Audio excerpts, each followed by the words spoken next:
morning, all of you.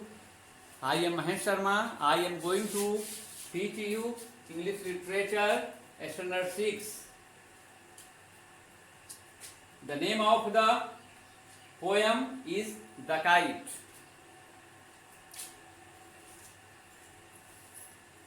All of us like to fly kite.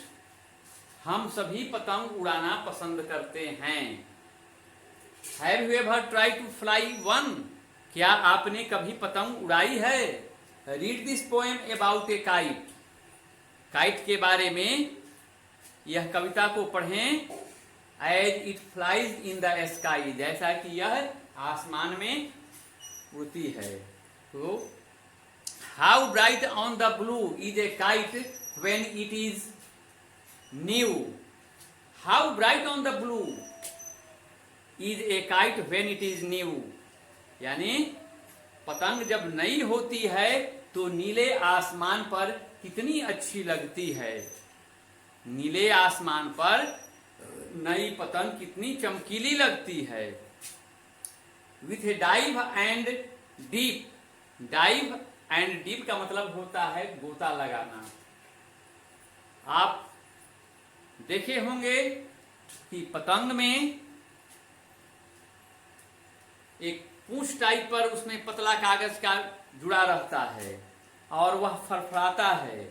पतंग को उड़ाने के क्रम में दौड़ भी लगाना पड़ता है. तो with a dive and dip it snaps its tell.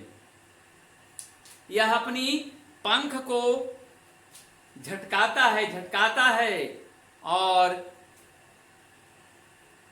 पंखों को झटकाने के बाद ऐसा लगता है कि उसमें हवा भर गई है और वह ऊपर की ओर चढ़ने लगता है. Dive and dip it snap its tail. अपनी पूंछ को फड़फड़ाते हुए वह आसमान पर ऊपर की ओर चढ़ता है. Then soars like a ship. और तब ऐसा लगता है जैसे किसी जलपोत यानी जल जहाज हवा की सहायता से आगे जाती है.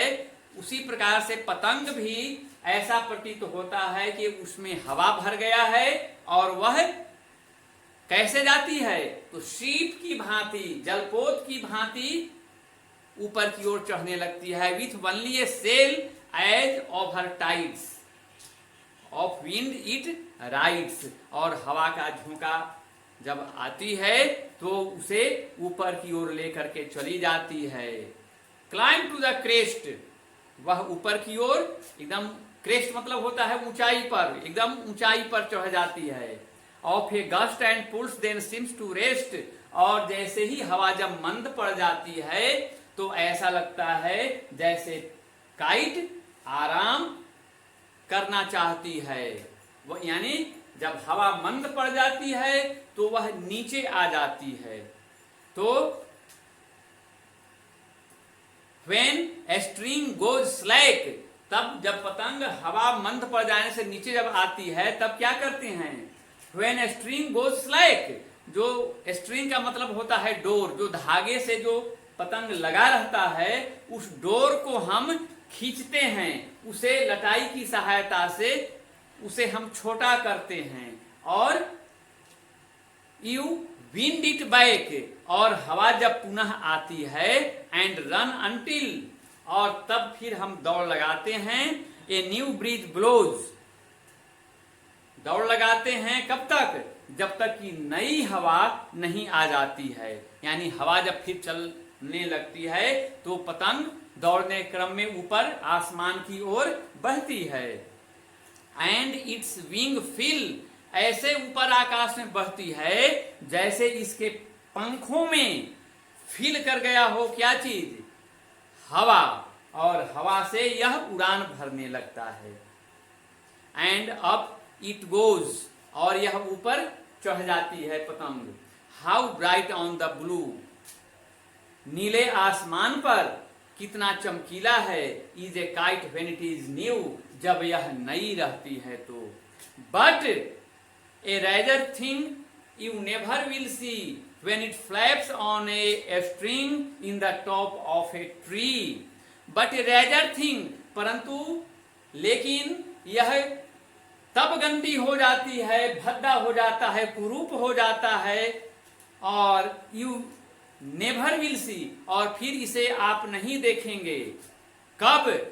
When it flaps on a string, और जब यह अपनी डोर की सहायता से क्या हो जाता है? फ्लैप हो जाता है, फंस जाता है कहीं। कहां पर? In the top of a tree, पेड़ की ऊंचाइयों से, यानी वृक्ष की शाखाओं में जब उलझ जाती है पतंग, तो इसकी सुंदरता जो है भंग हो जाती है, और उसे हम निकालने के लिए, सुलझाने के लिए पुल करते हैं, खींचते हैं, जिससे पतंग या तो फट जाती है या उसका डोर टूट जाता है और उसकी सुंदरता समाप्त हो जाती है। इस प्रकार से इस लेसन में हमने देखा कि कैसे पतंग ऊपर चढ़ जाती है और कब हवा के अभाव में, हवा की कमी हो जाने पर वह नीचे आ जाती है। तो इस प्रकार से लेसन यह जो था काइट समाप्त होता है। Its meaning and question answer send to WhatsApp, please check it and write down in your copy. Thank you very much. Stay home, stay fit.